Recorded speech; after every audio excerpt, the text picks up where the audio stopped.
Welcome to the Inquiry Oasis, the University of Arizona College of Education's podcast, here in the heart of the Sonoran Desert.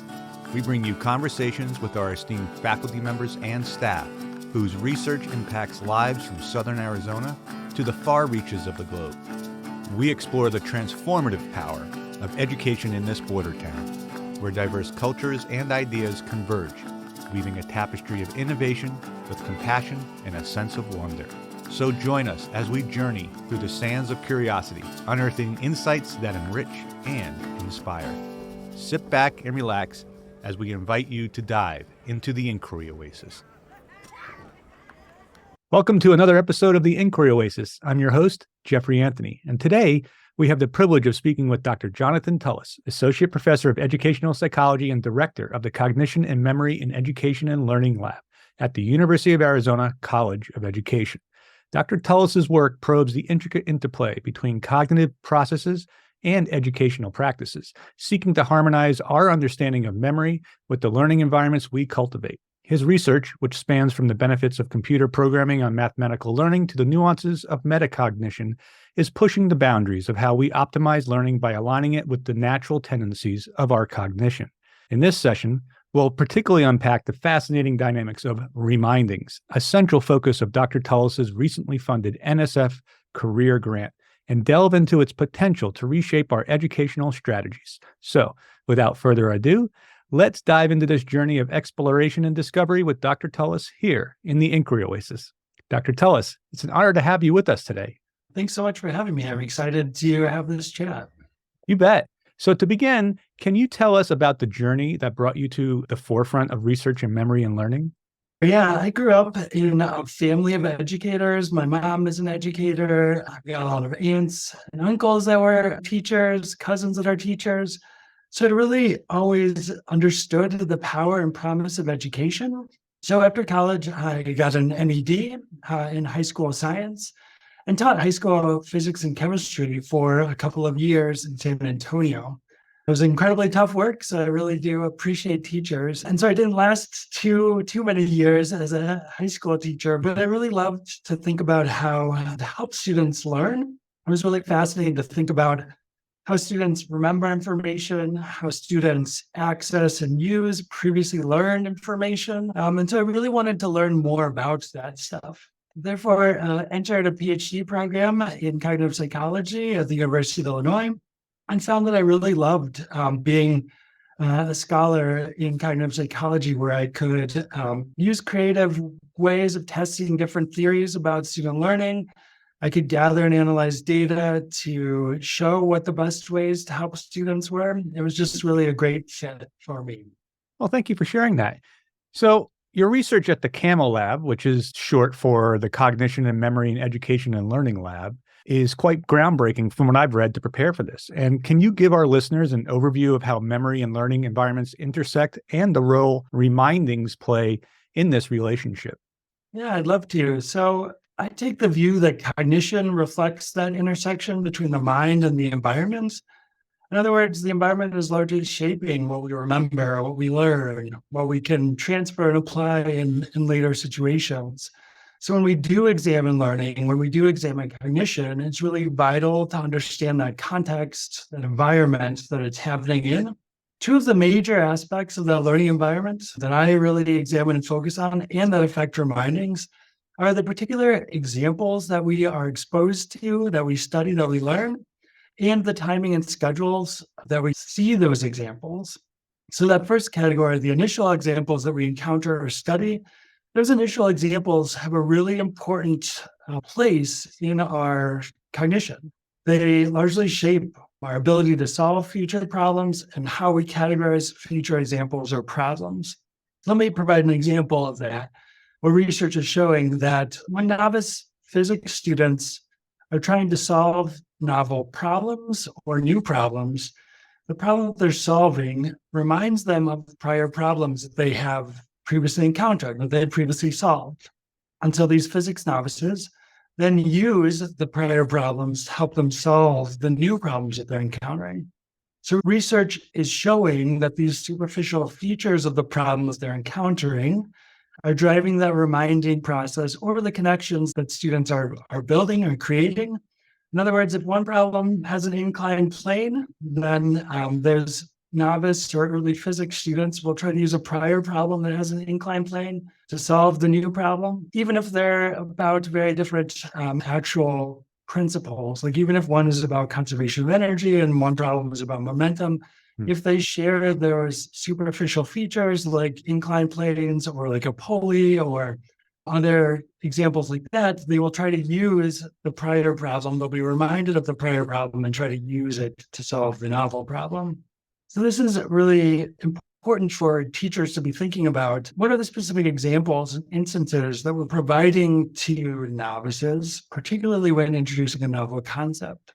Now, the second major aspect of that learning environment that I'm really interested in and that I study, and that is crafted by the teacher in most cases, is the number of exposures to the idea, and particularly the schedule of those exposures or the schedule of the practice that they get. So lots and lots of research is showing that spacing out or distributing practice, distributing exposure to concepts is really crucial to the long-term retention and use of those concepts. Rather than massing or cramming things in a short period of time, it's actually really essential that we are distributing practice, that we are spacing practice out and not just doing it all at one time, but coming back to it.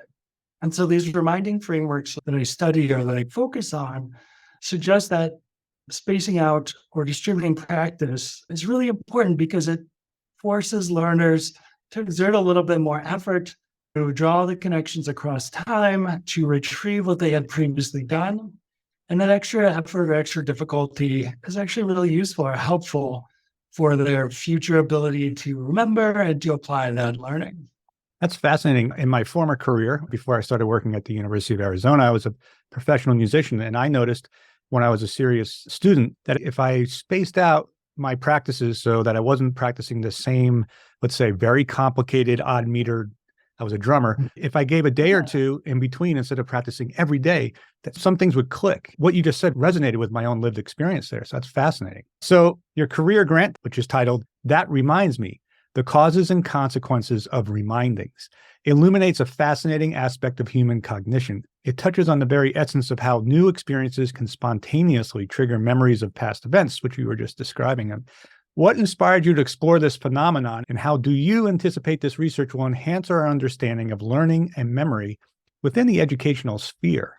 Yeah, so really long story short, it's basically the first project that I worked on when I was a graduate student. My two advisors just put me on the project and said, go for it, start learning, start figuring this stuff out. And it really clicked with me. It really resonated with me. I saw it as really important. And so I haven't stopped working on it since that time.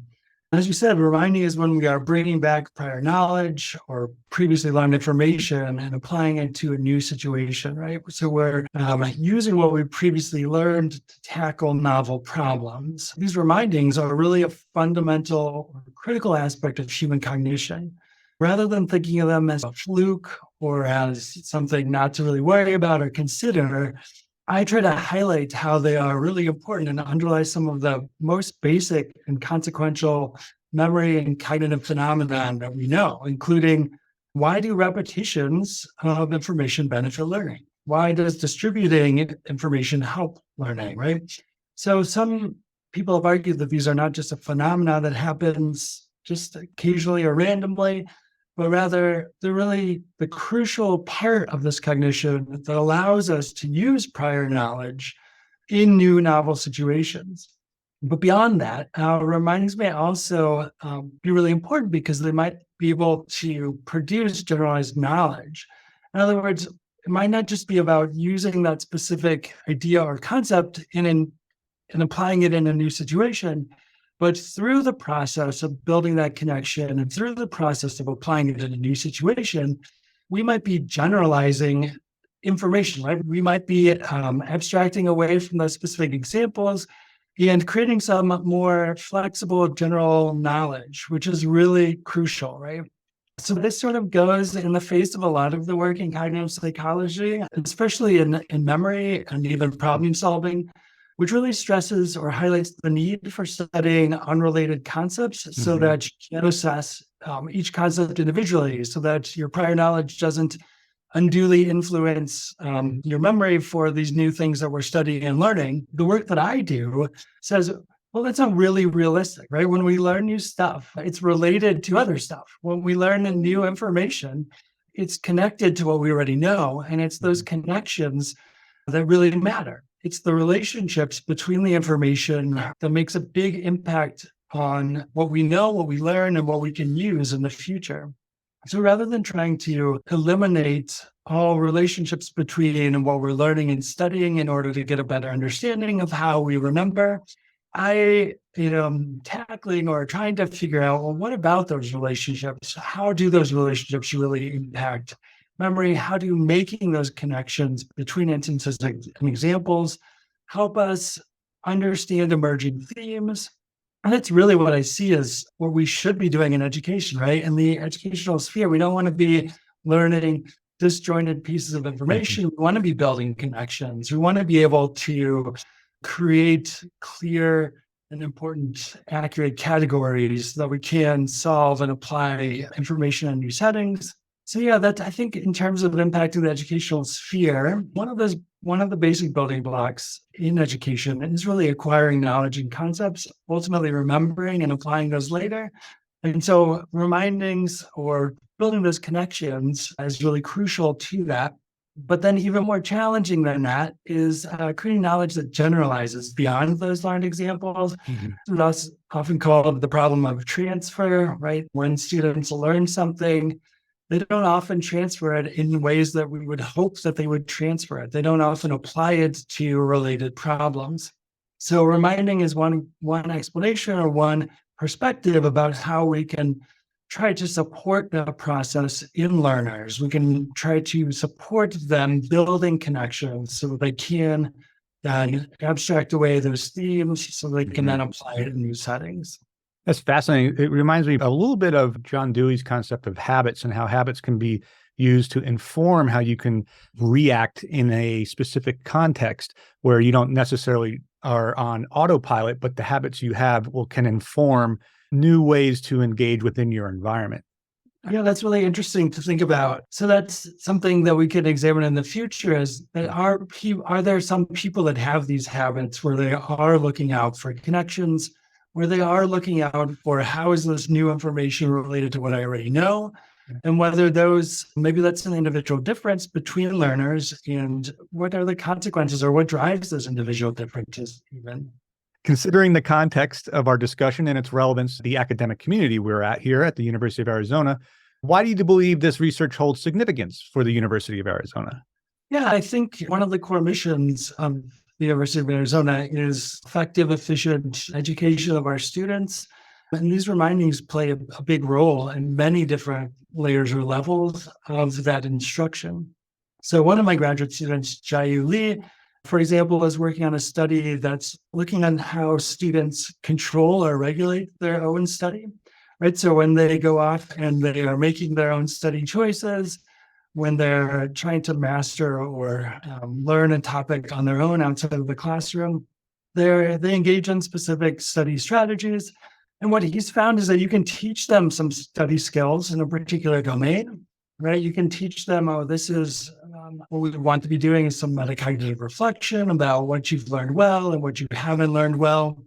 What he finds is that if you teach them that in a specific domain, that domain then can serve as a reminder in the future and can reinstantiate those study strategies later, but it also serves as sort of a limitation such that they don't extend those study strategies and self-regulation processes beyond that domain, right? So if you teach it and he's done like biology, then it doesn't apply to history. So even though these are some very general self-regulation study strategies, that context can serve as a reminder or even limitation about how you are applying those study strategies. More broadly, I argue that there are some pretty simple learning strategies that do rely on these principles of reminding. They really can make instruction more effective and efficient.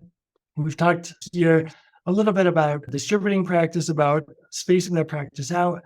And that's relying or incorporating a little bit of reminding in your study schedule, which is really crucial to long-term retention and application of the material. But another big, effective, and efficient strategy that is likely really related is called retrieval practice.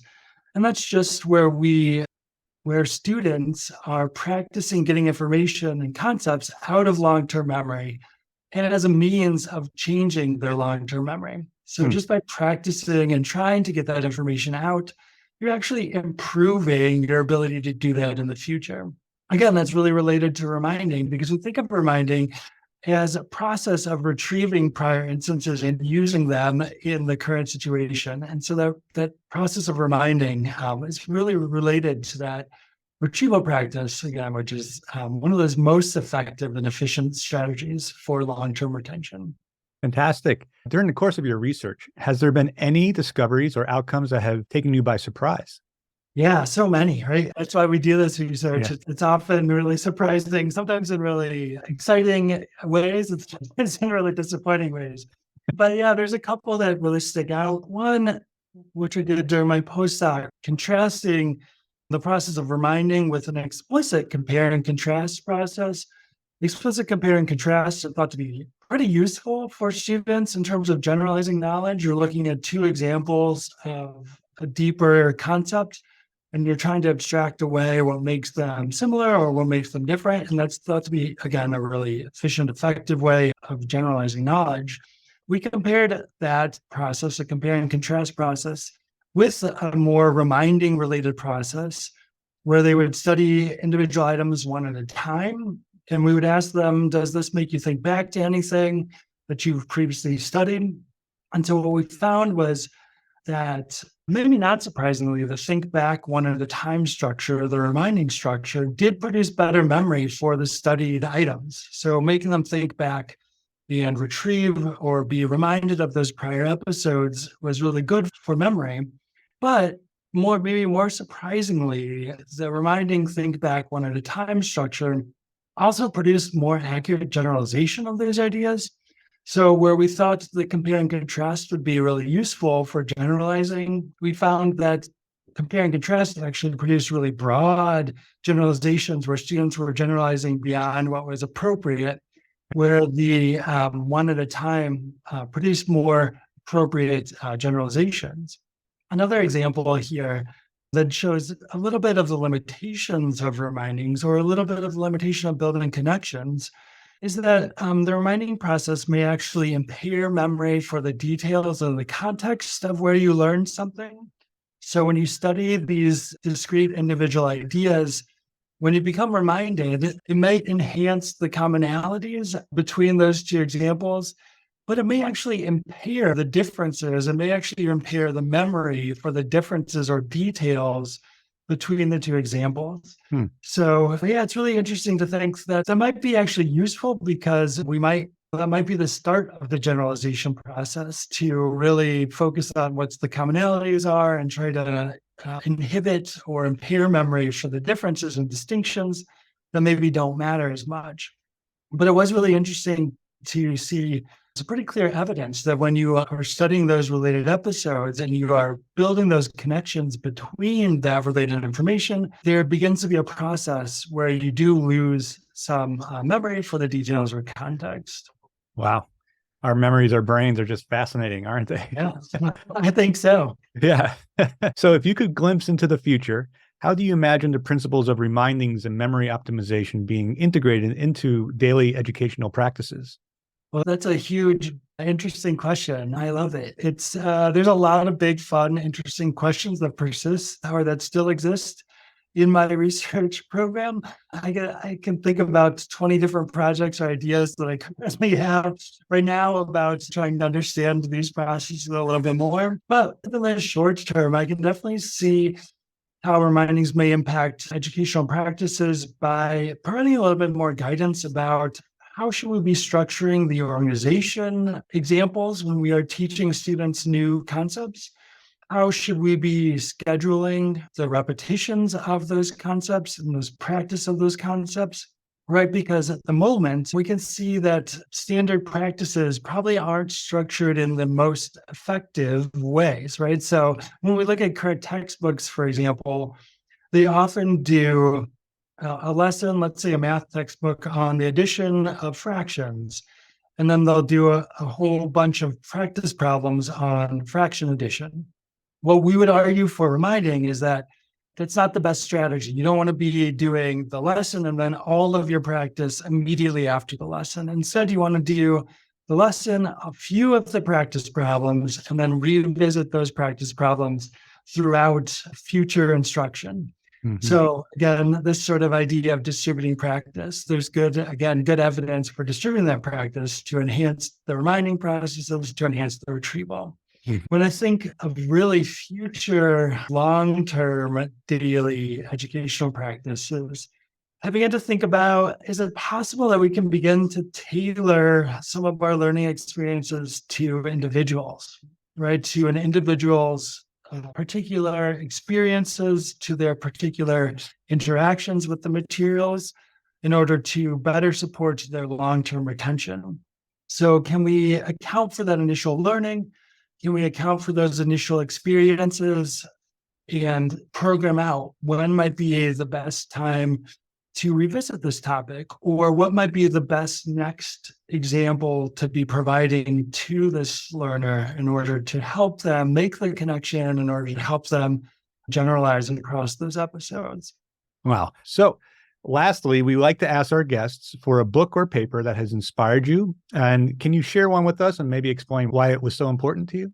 Sure, I can talk about sort of a more accessible, sort of popular press book that's really, really fascinating and interesting. It's called Make It Stick, The Science of Successful Learning.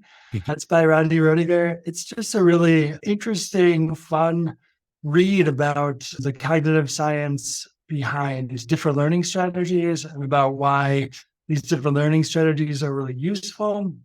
It proposes some of these ideas that challenge a lot of what we think or what we intuit are useful strategies that end up not being as useful or effective, and really focuses on strategies that introduce what we call desirable difficulties into learning.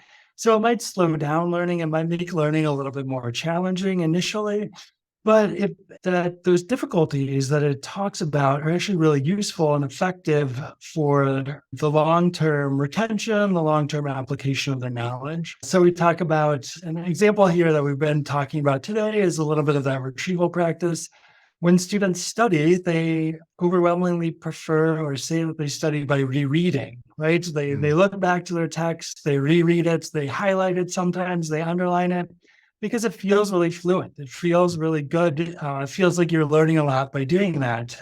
The desirable difficulties perspective says it might feel fluent, but it's not actually deeply engaging. It's not a deeply engaging encoding strategy here. Sometimes our deeply engaging encoding strategies need you to put a little bit more effort into it to make those connections, to process it more deeply. So that's sort of the framework or the ideas that it talks about in the book. What are the effective learning strategies and how does it challenge some of our intuitions about what makes good learning?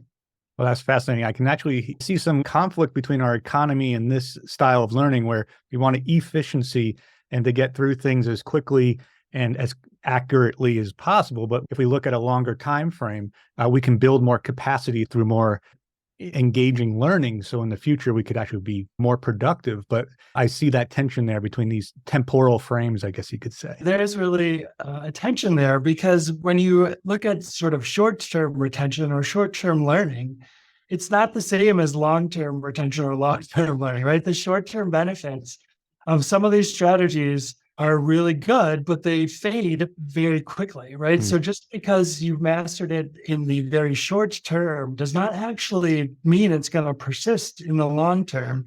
And so sometimes we have to slow down that initial learning. Sometimes we have to make the initial learning a little bit more challenging or difficult in the desirable ways that the book talks about in order to really improve the long-term learning and retention and application of those concepts. Fantastic. Now, Dr. Tullis, this conversation has been a profound journey through the cognitive landscape and shape of how we learn and remember. Your work is not just a deep dive into the mechanisms of memory, but also a beacon guiding a way toward a more effective and more intuitive learning experiences. We look forward to witnessing how your research will continue to inform educational methodologies and transform our approach to learning.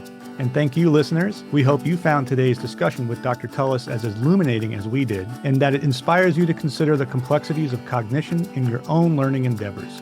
As always, we're back on the first and third Wednesdays every month with fresh insights and conversations, so be sure to tune in. Until next time, keep your curiosity alive and remember, knowledge is our oasis.